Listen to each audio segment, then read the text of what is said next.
हे नाथ नारायण वासुदेवा हे नाथ नारायण वासुदेवा हे नाथ नारायण वासुदेवा श्री कृष्ण गोविंद हरे मुरारे हे नाथ नारायण वासुदेवा श्रीमन्नारायण नारायण नारायण भगवन्नारायण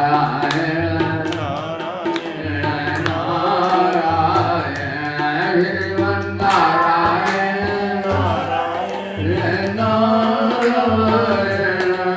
भगवन्नारायण नारायण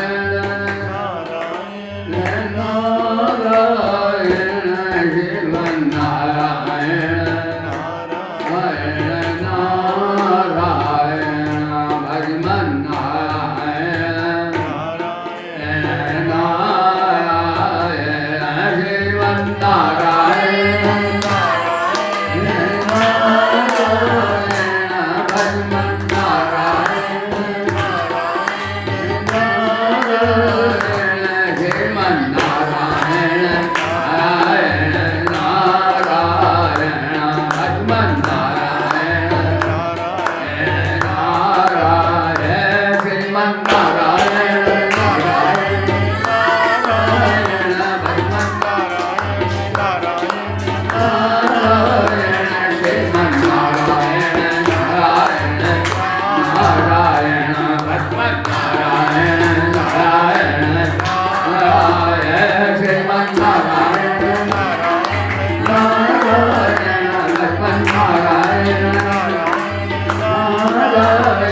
श्रीमन्नारायण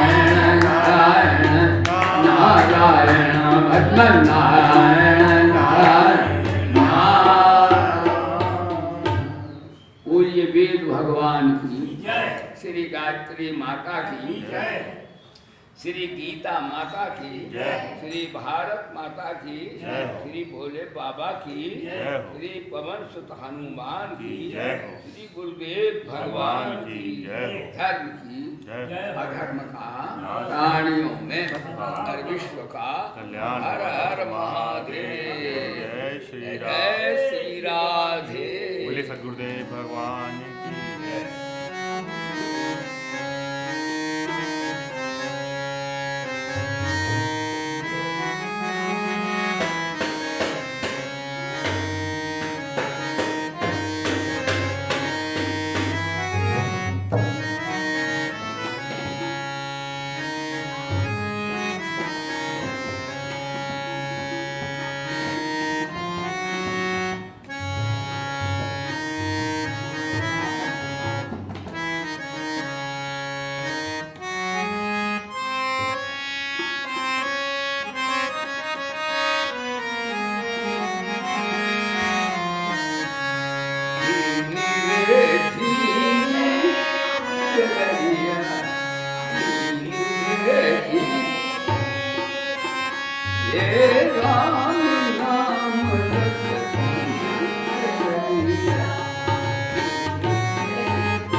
दास कबीरा ऐसी हो, दास कबीरा ऐसी हो, क्यों क्यों धरती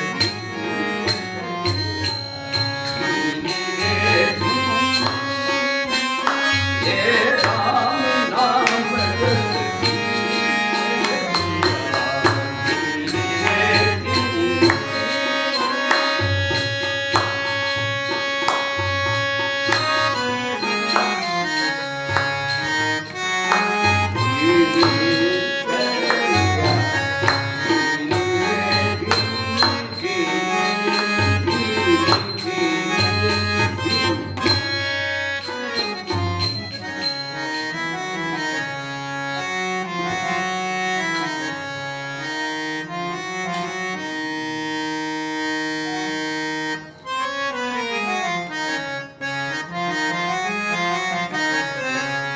अब मोहि भाभरो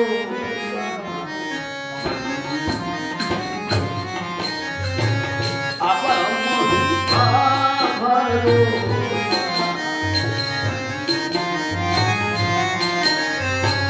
बिनु हरि कृपा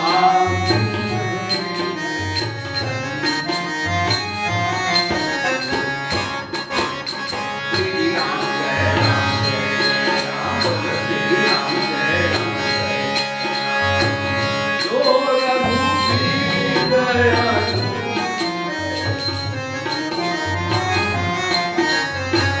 जो रघुवीर दयालु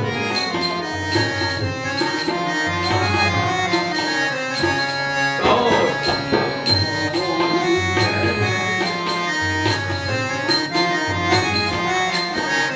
श्री राम जय राम जय राम श्री राम जय राम कोई घर सत्संग नारी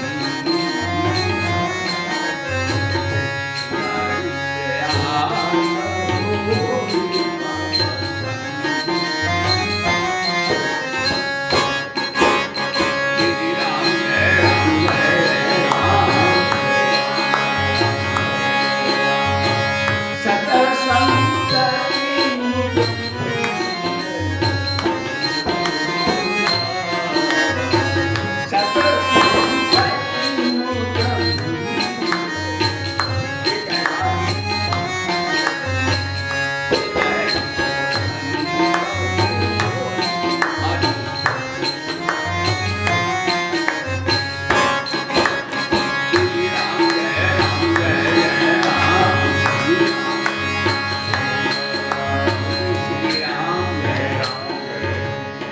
सभायाम उपस्थित सभी साधकगण भक्तगण हमारे संस्कृत विद्यालय के छात्रगण, ये ब्रह्म विद्या आप नित्य प्रति श्रवण करते हैं। ब्रह्म विद्या परमानंद परम पद प्राप्त कराने वाली होती है। अनेक जन्मों के शुभ कर्म जब उदय होते हैं तो ये सत्संग ब्रह्म विद्या श्रवण करने को मिलती है। अनेक जन्म संसिद्ध तत्व याद परम गति। भगवान बोले एक जन्म का नहीं, कई जन्मों का पुण्य होता है। और पुण्य क्या, कई जन्मों का भजन एकत्र होता है।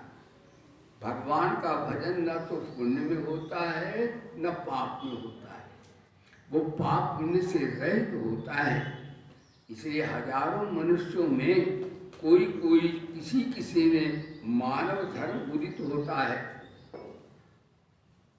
उनमें भी कोई कोई निष्काम धर्म का परिपालन करने की वृत्ति उदित होती है, उनमें भी कोई कोई विवेक वैराग्य होता किसी किसी। हाँ महाराज, माता गौरा ने कहा था कि सत्संग जो है एक कौआ तो ऐसा हो गया जहाँ पर महाराज भोले बाबा भी सत्संग करने आए। हाँ महाराज, भोले बाबा कौन है? परमात्मा है, लेकिन जहाँ काकभूषुंडी की कथा करते हैं सत्संग, वहाँ भोले बाबा मराल तन धर के आते हैं। खग जाने खग ही की भाषा। भगवान बोले यदि हमें सत्संग करना तो अगर संत पशु पक्षी की भाषा बोलता हो तो हमको पशु पक्षी का ही रूप रख लेना चाहिए। खग जाने खग ही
अंतम लाभा। सत्संग एक ऐसा लाभ है जो प्यारे सज्जनों कभी घाटे में जाता नहीं है। अन्य लाभ जो है घाटे में जाते, कभी नफा भी होते हैं, लेकिन यम लब्धा चापरम लाभम, इस सत्संग रूपी ऐसा लाभ है, भगवान गीता में कहते जो कभी घाटे में जाता ही नहीं है। यदि साधक योगाभ्यास करे और साधक भ्रष्ट गिर भी जाए तो भगवान बोले तो भी नफा होता है इसमें। यानी अन्य देखो संसार की संपत्ति कितनी इकट्ठी कर लो, कितना वैभव हो, लेकिन उसमें घाटा होगा, टोटा होगा।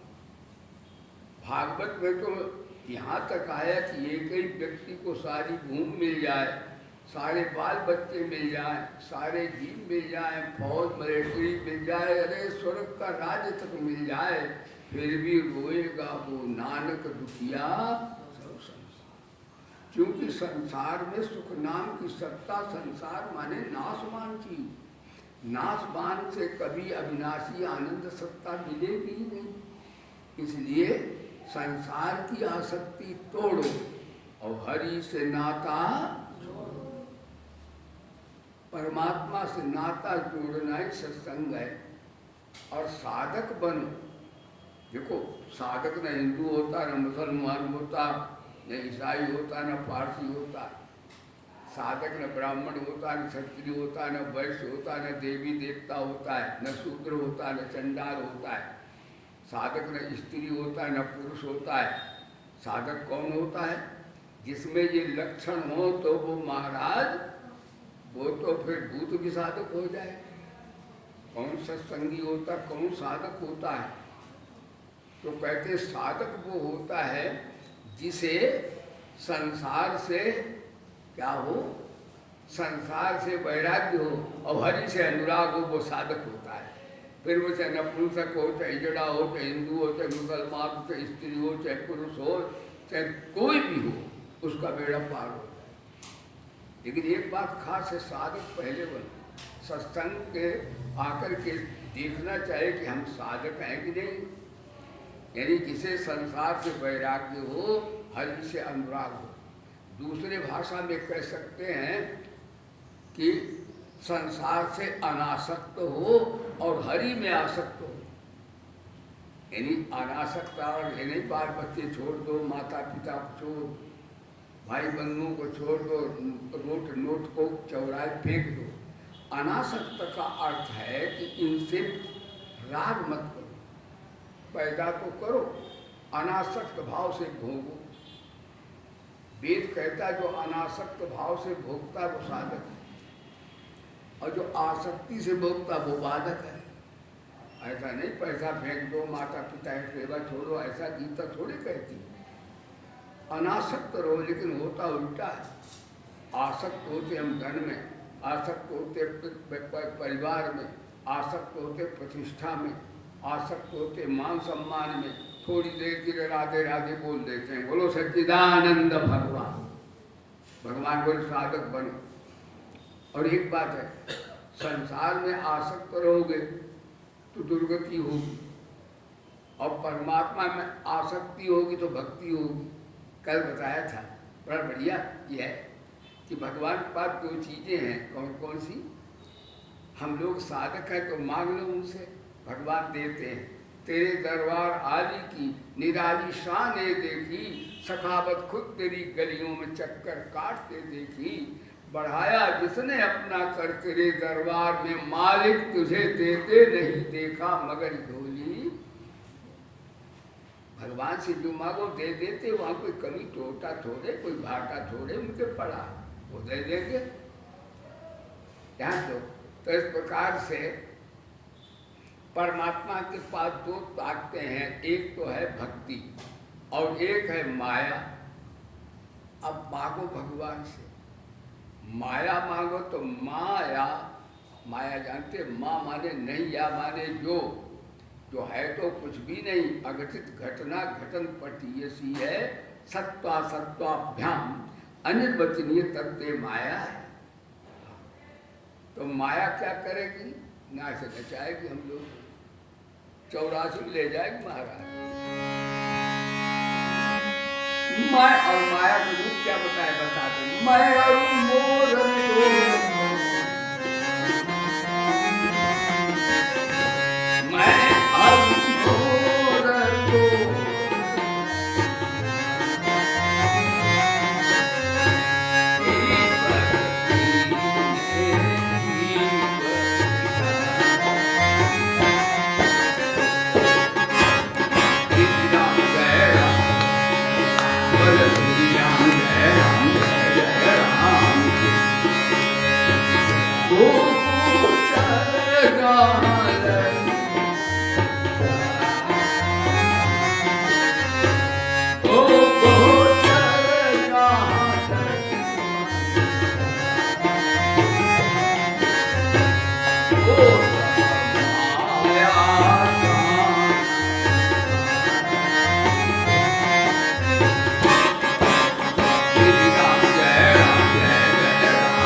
को भी नहीं छूती, शिव बिरंची का मोह है। ये माया ब्रह्मा शंकर के पीछे पड़ जाती है महाराज। तो हम लोगों को बिना सत्संग करे कैसे छोड़ देगी ये अगर बड़ी विचित्र है। गीता में तो यहाँ तक कहा है, दैवी हेषा गुणमयी मम माया दृत्या माँ में वे प्रपद्यन्ते माया मेता करन्ति। जो मेरे चरणों की शरण आ जाते हैं उस माया से पार हो जा, मैं उन्हें पार कर देता हूँ। और जो नहीं आते शरण, भक्ति नहीं करते, मैं तो माया से कहता हूँ काट ले 84 में ले जाए। कल माया देखी, कन्हैया का कल अवतार हो रहा था तो योग माया आई थी। बोलो सच्चिदानंद भगवान। योग माया ने ऐसी माया फैलाई कि कंस की सब चौकड़ी भूल गया। बोलो सच्चिदानंद भगवान। तो देखो, तो भगवान माया, उनकी ताकत शक्ति माया है। और एक पास उनके पास है भक्ति। माया जो मांगेगा वो 84 लाख में जाएगा। मेरा शरीर, मेरा बच्चे, मेरे घर, मेरा धन, मेरा परिवार, मेरी शक्ति, मेरा वैभव, ये माया है।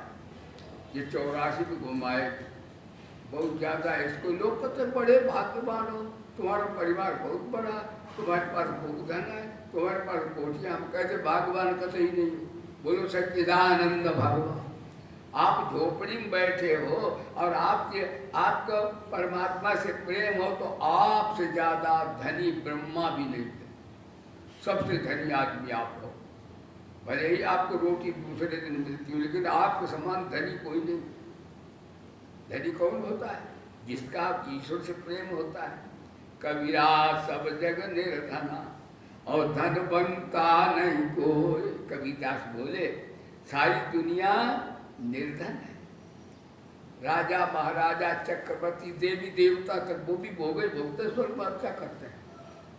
कबीरा सब जग निर्धना और धनवंता नहीं कोई। धनवंता सोई जानियो जाके राम नाम धन। सबसे बड़ा धनी आदमी, चाहे उसको भले ही सुदामा को भीख मांग कर खाना पड़े, लेकिन सुदामा जैसा धनी आदमी। लोग कहते सुदामा बड़ा गरीब था, मैं कहता हूँ सुदामा जैसा धनी तो कन्हैया भी नहीं मेरा भगवान। अरे भगवान ने रोकर के सुदामा के चरण धोए। भला बताओ कितना धनी आदमी सुदामा था, लेकिन उसने दुनिया की चीज को अपना नहीं कहा। न धन मांगा ठाकुर से, न स्त्री पुत्र मांगे, न जमीन जायदाद मांगी, न स्वर्ग का वैकुंठ। उनका स्वर्ग भी नहीं मांगा उसने। किसको मांगा? अपने भगवान। तो जो भगवान का भक्त होता है वो भगवान को भी नाच नचा देता है। सुदामा के पाठ प्रक्षालन किसने किया? त्रिलोकीनाथ ठाकुर जी ने। बोलो सच्चिदानंद भगवान। तो कोई व्यक्ति ऐसा रमजा कि धन मिल गया, पुत्र मिल गया, अरे तो शुक्र कुकर को भी मिल जाते हैं, और कौन सी बड़ी बात हो गई? बड़ी बात आपने की, जमाने उसने बड़ी बात कर ली। उसने बड़ी बात की। किसने? जमाने में उसने बड़ी बात कर ली, जिसने खुद अपने से मुलाकात करी, अपने को जाने। और भक्ति में इसको ये कहेंगे, जिन राम न जाना क्या जाना, जिन राम न जाना क्या जाना, जिन राम न जाना क्या जाना, जिन राम न जाना क्या जाना, तेरा वृथा हुआ आना जाना, तेरा वृथा हुआ आना जाना। जिन राम न जाना क्या जाना, जिन राम न जाना क्या जाना। तो भैया एक ही बात है कि भगवान से क्या मांगना है? माया मांगो तो 84 लाख में नाचो, और भगवान की भक्ति मांगो तो भगवान को नचाओ। नाचे नंदलाल नचावे बाकी मैया, ठुमुक ठुमुक पग धरत कन्हैया। ऐसी प्रेम में शक्ति है कि प्रेम पत्थर को भी भगवान बना देता है, पत्थर को भी शंकर बना देता है। ये प्रेम में बड़ी बात ताकत। वाकई भगवान पत्थर से प्रकट हो जाते हैं। देखो प्रहलाद के खंबे से भगवान प्रकट हो गए कि नहीं? यानी इतनी प्रेम में ताकत है कि पत्थर से भगवान निकल आते हैं। बोले सच्चिदानंद भगवान। इसलिए लेकिन प्रसंग आपका दो तरह के यहाँ चल रहा है। एक तो सत्संग आपने भक्ति के माध्यम से भी किया है और सत्संग ज्ञान के माध्यम से भी किया है। कल आपने ज्ञान में क्या है, ज्ञान में 13वां अध्याय जो आप प्रवचन सुन रहे हैं उसमें है प्रकृति, पुरुष और क्षेत्र, क्षेत्रज्ञ और अविनाशी, नाशवान, ये 6 बताए हैं 13वें अध्याय। लेकिन 6 नहीं है, वो 2 ही हैं कहने के लिए, प्रकृति पुरुष, नाशवान, अविनाशी, क्षेत्र, क्षेत्रज्ञ। तो क्षेत्र जो है परिवर्तित होता, क्षेत्रज्ञ में परिवर्तन नहीं होता और उपाधि भेद होती है। यानी जीवात्मा और परमात्मा में तात्विक भेद नहीं है। कल श्रवण किया था, अब सत्संग प्रारंभ होता है। ये ज्ञान योग है, ध्यान दीजिएगा। यानी परमात्मा में, जीवात्मा में तात्विक भेद नहीं है, उपाधि भेद है। जब हमें शरीर, संसार, माया, जमीन जायदाद अच्छी लगे तो हम जीवात्मा हैं, और जब हमें नाशवान दिखे, परमात्मा, आत्मा अविनाशी दिखे तो हम फिर परमात्मा हैं। बोलो सच्चिदानंद भगवान। तो इस प्रकार वो परिवर्तनशील है और अपना स्वरूप परिवर्तनशील नहीं है। तो भगवान बोले उपाधि भेद से तो भेद है, वस्तुतः परमात्मा, आत्मा सब में व्यापक हो रहा है। वो सब उसके हाथ, पैर, अवयव हैं, सभी ओर से सबको व्याप्त करके स्थित है परमात्मा। तो ये कल बताया, फिर निषेध भी बता दिया। सर्वेंद्रिय गुणाभासम सर्वेंद्रिय विवर्जितम, यानी वो सजातीय, विजातीय, स्वगत भेद से रहित है। सजातीय माने आत्मा के समान कोई जाति नहीं होता है। विजातीय माने, सजातीय माने जैसे मनुष्य मनुष्य है तो मनुष्य मनुष्य है सजाती, लेकिन आत्मा मनुष्य मनुष्य थोड़ी होता है। विजाति जैसे मनुष्य है, घोड़ा है, तो आत्मा मनुष्य घोड़ा भी नहीं है। सुगत भेद माने उसके हाथ पैर कुछ भी नहीं है। लेकिन कल ये बताया उनके सभी हाथ पैर सब कुछ है, सर्वेंद्रिय गुणाभासम। इसका अर्थ है परमात्मा को वाणी से आत्मा को नहीं कहा जा सकता। तो वेदांत में इसका अध्यारोप अपवाद शब्द है। अध्यारोप किया जाता है कि मानो जितने संसार के प्राणी हैं, इनके जितनी भुजाएं सब ठाकुर जी की, चरण कहें ठाकुर जी के हैं, भगवान के हैं, नेत्र सब भगवान के हैं, सब भगवान के। इसे कहते अध्यारोप वेदांत की भाषा में। फिर कहा नहीं, सर्वेंद्रिय गुणाभासम सर्वेंद्रिय विवर्जितम, क्योंकि 13वां अध्याय ब्रह्म ज्ञान का है, निराकार की चर्चा है, उसमें ध्यान देना। कहते नहीं उसके तो अभी कुछ नहीं, ये कहने को बता दिया है कि अपवाद को सिद्ध करें बिना अध्यारोप के कैसे सिद्ध करेंगे। तो कहते उसके न इंद्रियां है, न आँख है, न कान है। अब श्रुति बोली उसका निषेध कर रही, अकायम, अभ्रमण, अनाश विद्धम, अपाप विद्धम, कवि मनीषी परिव स्वयंभू। उसके कोई काया नहीं है आत्मा के, कोई नेत्र हो तो बुझाया नहीं है। इसका उनका निषेध भी कर दिया। जैसे जैसे आपने कहा पंडित जी हमारे यहाँ आप जो है भगवान की कथा कर दो, तो पंडित जी कहते गोबर ले आओ। तो पंडित जी क्या करते, गोबर का गणेश बनाते, नाकाक बनाते, गौ को गोबर बना देते गणेश। तो ये बना दिया पंडित जी ने, तो क्या किया है, हाँ वो बना दी मूर्ति और गण कहा जयजमान गणपति की पूजा करो। गणानां गणापति गंगामहे। अब है तो गोबर, लेकिन पंडित जी कहते गणेश है, बोलो सच्चिदानंद भगवान। अब पूजा करवाते हैं, फिर गणपति से आशीर्वाद दिला देते हैं, फिर कहते इनको गंगा में बहा दो, पूजा पूरी पूरी हो गई। तो यदि भगवान को पैदा करते हैं गोबर से और फिर आशीर्वाद भी दिला देते हैं और फिर कहते हैं इनको अब विसर्जन कर दो गंगा में, तो अध्यारोप अपवाद क्यों करें? क्योंकि वाणी से बुद्धि से परमात्मा को आत्मा को सिद्ध नहीं किया जा सकता। अध्यारोप अपवाद का अर्थ है मानो संसार भी आत्मा स्वरूप व्याप्त है, आत्मा सारे संसार, फिर संसार नाम की सत्ता ही नहीं है, उसके कोई अवयव नहीं है, उसके कोई नेत्र नहीं, हाथ नहीं, कुछ भी नहीं है। ऐसे जाकर अध्यारोप अपवाद करके परमात्मा आत्मा के स्वरूप को कहा नहीं जाता, लेकिन सिद्ध समझाने के लिए किया जाता है। वैसे परमात्मा बड़ा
नहीं है, लेकिन सब में भरा हुआ, इसलिए सब हैं भी उसी के। दोनों बातें, इसका अनिर्वचनीय तत्व तो आत्मा ब्रह्म है, उसको वाणी से नहीं कहा जा सकता, क्योंकि ये तो बातों निवर्तन से वाणी वहां जाकर के निवर्त हो जाती है, असमर्थ है, इसलिए लाक्षणिक रूप में कहा। और फिर कहा बड़ा विचित्र है आत्मा परमात्मा। कहता कैसे है? भगवान बोले जैसे आकाश है व्याप्त होता है, उसमें सब कुछ होते लेकिन निर्लिप्त रहता है, इसी तरह आत्मा शरीरों में रहता हुआ भी लिपायमान होता नहीं। जिस प्रकार एक सूर्य संपूर्ण ब्रह्मांड को प्रकाशित करता है, उसी प्रकार एक आत्मा संपूर्ण जड़भर को प्रकाशित कर देता है। यानी जितने अंड पिंड ब्रह्मांड हैं सब एक आत्मदेव के प्रकाश से ही प्रकाशित होते हैं। यदि दीखता तो अनेक में वो है, लेकिन वास्तव में एक ही है वो। जैसे कल बताया 1000 घड़े रख दो और मैं पानी भर दो तो सूर्य सभी में दिखेगा, तो सूर्य बहुत थोड़े होता, सूर्य तो एक ही है, लेकिन उपाधि भेद से वो सब में अलग अलग दिखता, बस तो अलग नहीं है, वो एक ही चीज है। इसी तरह अंडज पिंडज उद्भिद जितने चराचर जीव हैं उपाधि वाले, उसमें निरुपाधि आत्मदेव लबालब चमक रहे हैं, चमचम हो रहे हैं, ये बता कहते हैं। अच्छा महाराज, तो इस प्रकार से भगवान ने कह दिया। लेकिन एक बात, वेदांत तो सांख्य में थोड़ा अंतर है। सांख्य वालों ने कहा पुरुषम बहुतम व्यवस्था का, यदि ये वेदांत का मत जो है कि एक ही आत्मदेव सब में है घटपट में, तो सांख्य बोला नहीं, ऐसा यदि है तो एक व्यक्ति रोता है तो आत्मा अगर एक ही सब में तो सबको रोना चाहिए। जैसे हम लोग हिंदुस्तान भारत में हैं, हम रोम तो रूस वाले भी रोम है, क्योंकि एक ही आत्मा है, तो अमेरिका वाले भी रोम है, फिर तो सबको रोना चाहिए।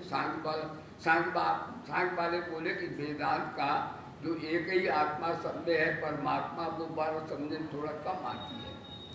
तो वेदांत ने देखो, वेदांत ज्ञान सबसे श्रेष्ठ ज्ञान है।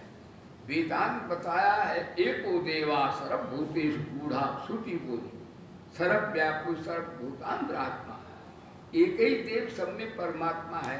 तो वेदांत का मत सांख्य से श्रेष्ठ है। क्यों? सांख्य ने कहा एक व्यक्ति है, तर्क दिया तो रोवे तो सबको रोना चाहिए, लेकिन ऐसा दिखता नहीं, एक हंसता है रो रहा। वेदांत कहता है नहीं, आत्मा में तामता नहीं होती, आत्मा न हंसता है न रोता है, सूक्ष्म शरीर के धर्म है। हर्ष विषाद मन का होता है। हाँ, क्षुधा पिपासा प्राण से, क्षुधा पिपासा आत्मा में नहीं लगती, प्राणों में लगती है। और हर्ष शोक मन में होता है, आत्मा में नहीं होता है। इसलिए सांख्य तुम्हारा मत बढ़िया नहीं है। बोले वेदांताचार्य भगवान की। अब वेदांताचार्य ज्ञान सुना रहे हैं, अब विचार से सिद्धि हो रही है। अब विद्या अनर्थ की निवृत्ति दो तरह से होती, पुकार से और विचार से। तो कल आपने 13वां अध्याय विचार से चल रहा है।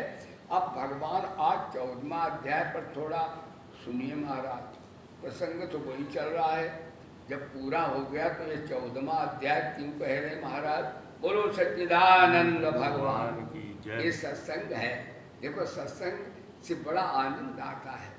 हमारी आत्मा परमात्मा में भेद तो नहीं है, भेद इतना ही है कि हम संसार की ओर उन्मुख हो जाते हैं, नासमान की ओर वृत्ति को तादात्म्य करते हैं। इसलिए भाई स्वरूप को भूल जाते हैं कि हम सत्य नित्य शुद्ध बुद्ध मुक्त सच्चिदानंद हैं। अब भगवान फिर कहने लगे, क्या कहा? परम भूय प्रवक्ष्यामि ज्ञानानाम ज्ञानमुत्तम ज्ञात्वा मने सर्वे पराम सिद्धतो गता। हे अर्जुन जी, मैंने क्षेत्र क्षेत्रज्ञ का, नित्य अनित्य का, प्रकृति पुरुष का ये ज्ञान सुनाया आपको। लेकिन जो ज्ञान को मैंने सुनाया है, अब ज्ञान को धारण कैसे किया जाए? वो ज्ञान उत्तम ज्ञान है। इस ज्ञान को जो 13वें अध्याय में सुना, इसको जानकर मुनि जो है परागति को प्राप्त हो गए। लेकिन मैं फिर कहता हूँ, उस ज्ञान को जरा क्रियात्मक रूप से कह रहा हूँ, उसको फिर सुनने का प्रयास कीजिए। बोले सच्चिदानंद भगवान। इदम ज्ञान उपासि मम साधर्म मागता। मम साधर्म मागता का अर्थ जैसे मैं निर्लिप्त हूँ, यानी कि सत्संग, आज का सत्संग। भगवान बोले जे साधर्म मागता कर जानते हो, इसका अर्थ जैसा मैं हूँ तो भगवान कैसे हैं? भगवान निर्लिप्त है, भगवान निराकार है, भगवान अनासक्त है, भगवान कर्तृत्व और भोक्तृत्व से रहित है। तो ऐसे ही हम लोगों को होना चाहिए। यही सत्संग है।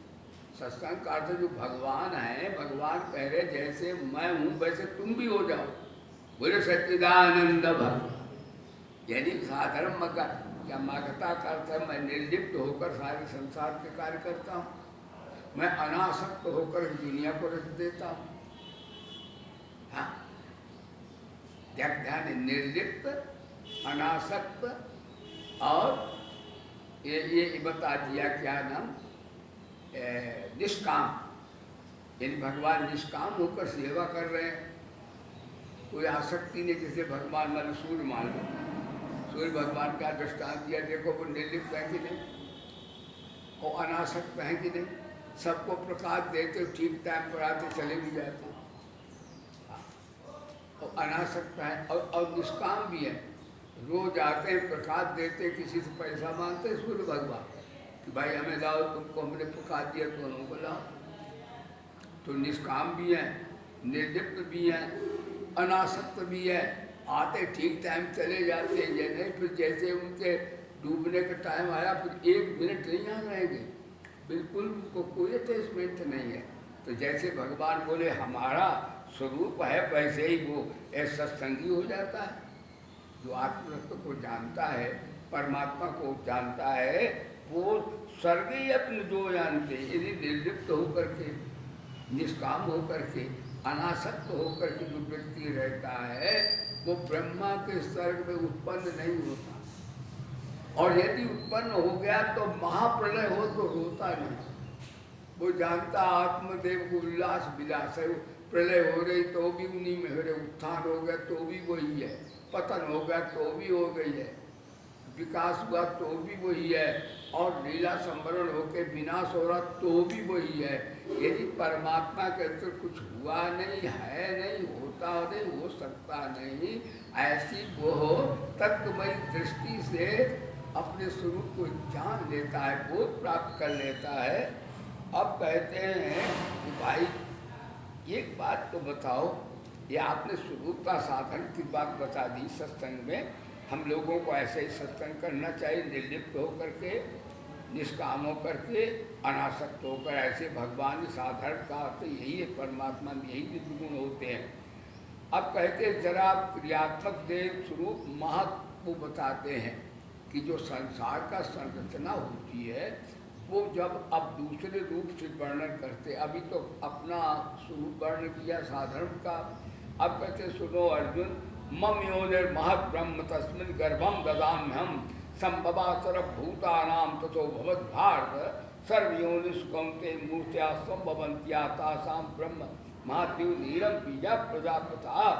भगवान बोले देखो, संसार में वैसे तो भगवान सबसे महान है, लेकिन संसार की रचना बिना प्रकृति के नहीं होती। प्रकृति का अर्थ प्रकृष्टा कृति प्रकृति, इसलिए सबसे बड़ी संसार में तो यही है, भगवान से तो बड़ी नहीं होती है। लेकिन संसार की रचना में महत् प्रकृति ही बड़ी है, इसलिए इसको महत्व है। महात्मक ब्रह्म से आम तत्व से प्रकृति महान है तो अहंकारों के अहंकार तन्मात्राएँ सब उत्पन्न हो जाते हैं। नाना प्रकार की सब योनियाँ मूर्तियाँ हैं, शरीरधारी प्राणी उत्पन्न होते हैं। प्रकृति को सबके गर्भ धारण करने माता है। तो प्रकृति का भगवान की श्रीमती जी है, धर्मपत्नी है। अरे स्थूल अर्थ न करो, प्रकृति का अर्थ होता है प्रकृष्टाकृति, तो है तीन गुण वाली। तो भगवान गर्भ को स्थापन क्या करते, गर्भ माने जितने जीव हैं उनके कर्मों के संस्कार हैं, उसी के अनुसार प्रकृति मेरी प्रेरणा से कार्य करती है। यानी भगवान तो करता है, यानी गर्भधारण उनका यही कहा जाता है कि उनके संस्कारों के अनुसार अंडज पिंडज स्वेदज तमाम प्रकार के जीव उत्पन्न होते हैं। और प्रकृति में तीन बातें हैं जिससे बंधन होता है। एक तो प्रकृति जो है तीन गुण वाली है, तो तीन गुण से जो प्रकृति जो है ये माया है, ये हम लोगों को बांध लेती है। तो कैसे बांधती है, इसका आज का सत्संग यदि ऐसा आप करें तो आप बंधन में नहीं प्रकृति के आएंगे। बोले सच्चिदानंद भगवान। कैसे बांधती है, कहते प्रकृति के तीन चेला समझो, तीन शक्तियाँ समझो, तीन उनका पावर है, सत्गुण रजोगुण तमोगुण। सत्गुण से देवी देवताओं को बांध लेती है, अच्छे महापुरुषों को बांध लेती है। बड़ी बड़ी हाँ बड़ी विचित्र है, छोड़ती किसी को नहीं है। हाँ शिव बिरंती का मोह हरी, शिव बिरंती को बांध लेती। को है बपुरायान असदिय जान भजय मुनि मायापति भगवान। तो सत्गुण में देवताओं को, साधकों को और भाई सकाम भाव से भक्तों को भी बांध देती है। रजोगुण से जो फल कर्म के अनुसार फल चाहते हैं उन मनुष्यों को और सबको बांध लेती है। तमोगुण से उनको बांध लेती है जो शराब के ठेके पर उसकी ले रहे हैं, हाँ प्रमाद आलस्य कर रहे हैं, खूब है बोतल पी के पड़े हैं, हाँ ऊपर से कुत्ते मूत रहे हैं, उन्हें कोई परवाह नहीं। बोलो सच्चिदानंद भगवान। तीनों गुणों से महाराज नाच नचाती है। आज प्रकृति सबको नाच नचाती, और कन्हैया की भक्ति करो तो भगत कन्हैया को नाच नचाता है। बोलो सच्चिदानंद भगवान। लेकिन यहाँ भक्ति का प्रश्न नहीं, यहाँ तो भैया ज्ञान का प्रश्न चल रहा है। सत्य गुण को रत, तो सत्य गुण पूरे अध्याय में ही कहेंगे वो निर्मल है। आप सत्संग में आए हो तो प्रकृति का गुण कौन आया, कई बार बताया। सत्य गुण आया, उसने कहा चलो महाराज जी प्रवचन बढ़िया करते हैं, चलो सत्संग करें। तो आप नहीं आए, प्रकृति का गुण सत्य गुण ले आया। अब रजोगुण आएगा, महाराज भोजन भी तो बनाना है, रोटी तो खाना है, पैसे पैदा करना, दुकान खोलना, करना कुछ पड़ता है, कुछ करे। कोई दुकान खोलता है, कोई सर्विस करता है, कोई खेती करता है, लगे सब रहते हैं। तो रजोगुण ना आप दुकान खोलते, न खेती करते, न नौकरी। आपको रजोगुण जो है वो आपको बलात्कार करवाता है, कर्म में प्रवृत्ति कर देता है। और आप सोते भी नहीं हो, कुछ नहीं करते। तमोगुण आता, महाराज नींद आ गई, अब आराम करें। तो प्रकृति के 3 गुण जो है सबको, तमोगुण से निम्न प्राणियों को, रजोगुण से मनुष्यों को और सत्वगुण से देवी देवता और साधकों को नाच नचाती है। कबीरदास से तो भजने गाय, कबीरदास भजन गाते हैं। हाँ, निर्गुण की माया ठगने हम जान। कबीरदास बड़ा ज्ञानी था भाई। कबीरदास बोले जे माया ठाकुर के बड़ी ठगिनी है। कहते माया ठगने हम जान, केशव के कमला बन बैठी। ठाकुर के पास मायोपाधिक ब्रह्म है, भगवान की तो माया से अवतार लेते, कल नहीं योग माया आ गई थी। ठाकुर हाँ, केशव के कमला बन बैठी, शिव के भवन भवानी, माया महाठगने हम जान। हाँ, शिव के भवन भवानी, पंडा के मूर्त बन बैठी। अब लॉकडाउन जो है फूल वूल डाल सकते। कल भैया हमारे बड़े भक्त थी माता बड़ी, उनका भैया भी आ गया। बड़ा अच्छा हुआ कि सरकार ने इतना अवसर दे दिया। तो महाराज हम लोग गंगा जी माता को मानते हैं कि हमारी मुक्ति हो जाए, हमारे वृद्धों की, सबकी, भाई पूज्यों की।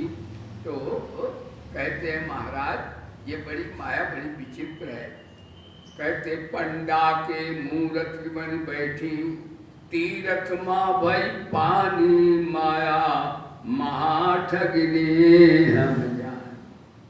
काहू के हीरा बन बैठी, काहू के कौड़ी कानी, भगतन के भगतिन बन बैठी, ब्रह्मा के ब्रह्मानी, माया महाठगने हम जान।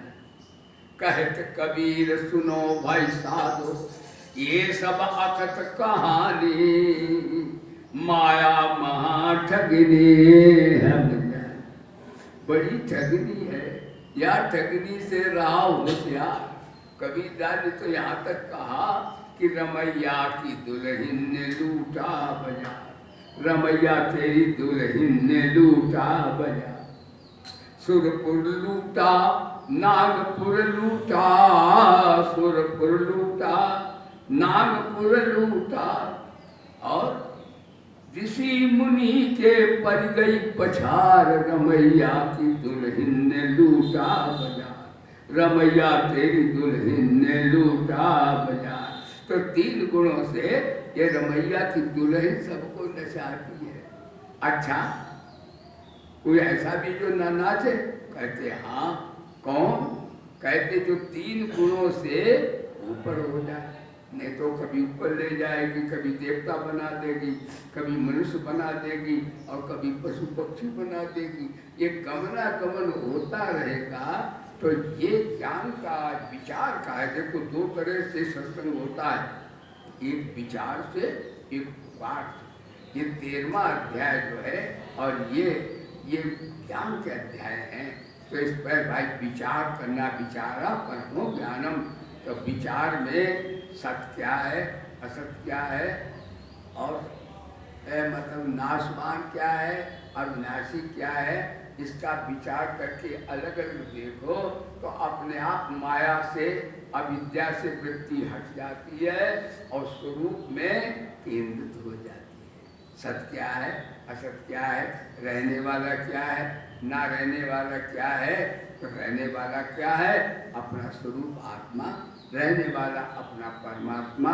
तो उनकी तो रहने वाला जो है, तो वेदांत के विचार से तो असंग हो जाओ। यानी 3 तरह का ये उसमें आता है। देखो,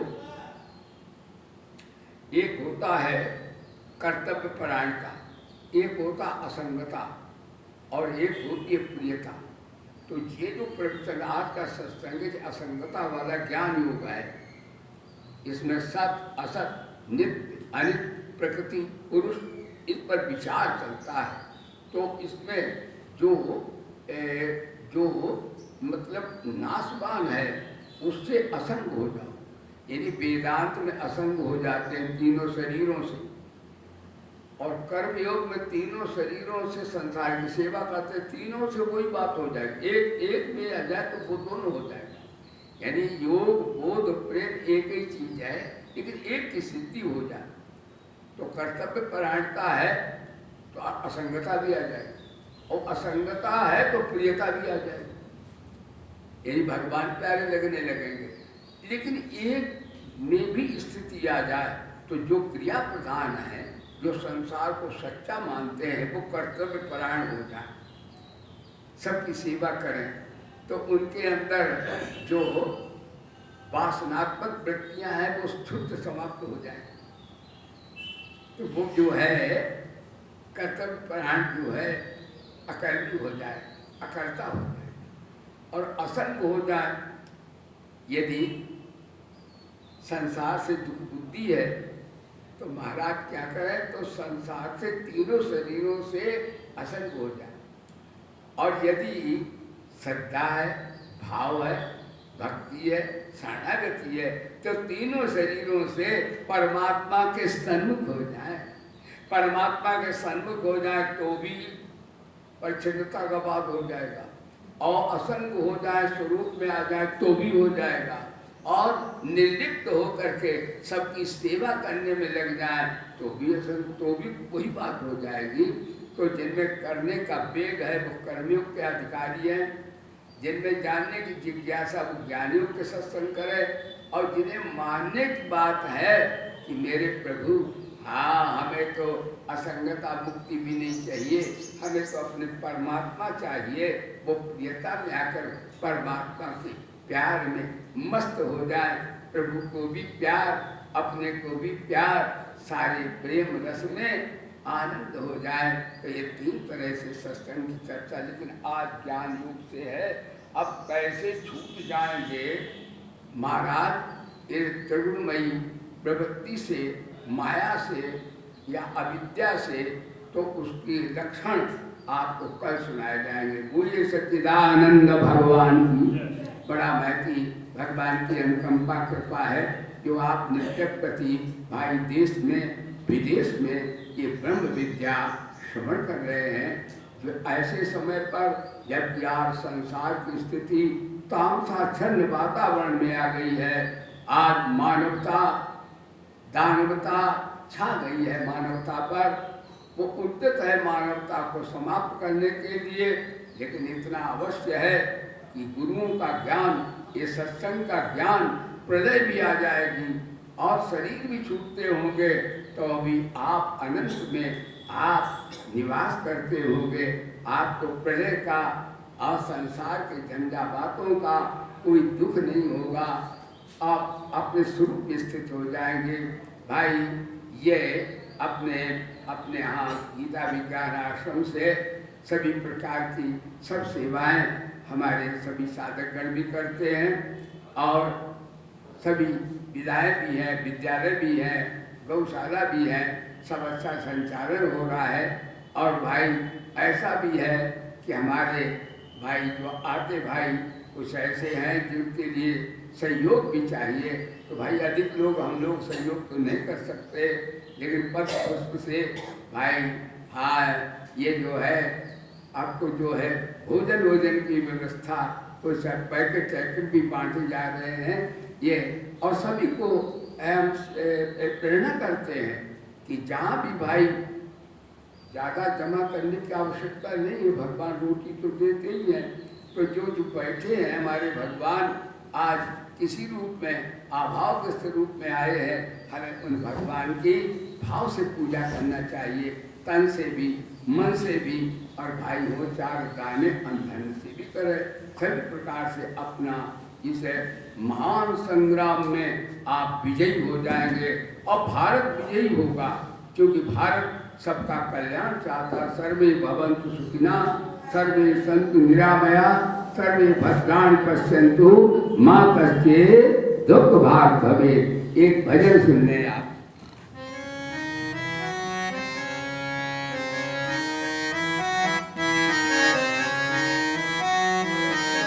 प्रभु तो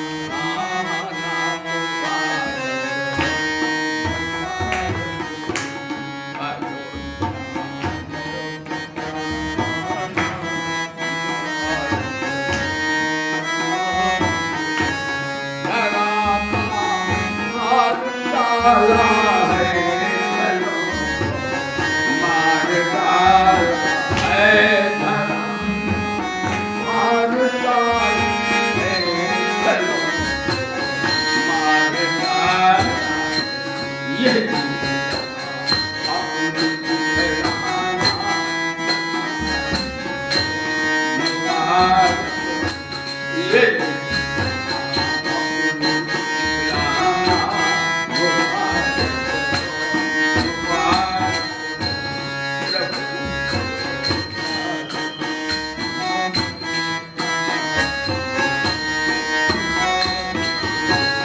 विराजे आप सारे बरसिया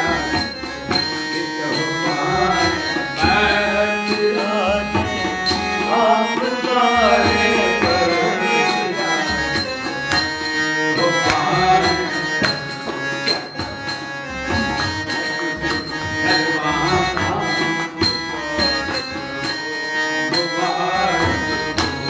क्या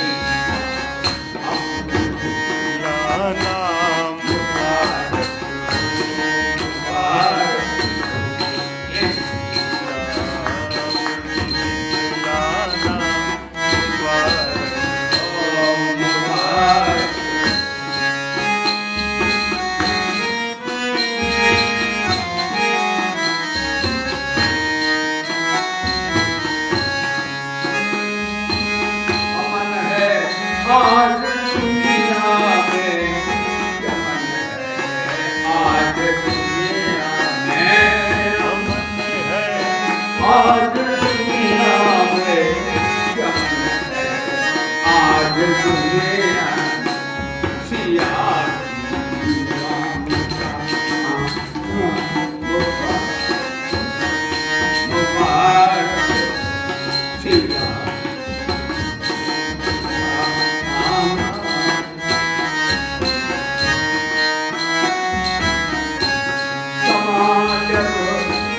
नजर आया तो क्या महल आया ये नजर आया तो क्या महल आज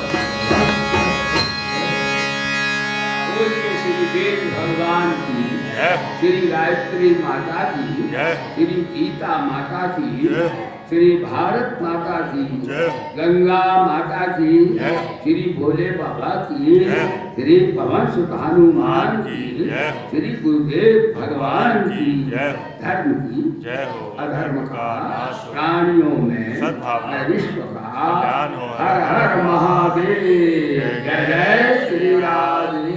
बोले सद्गुरुदेव भगवान की जय।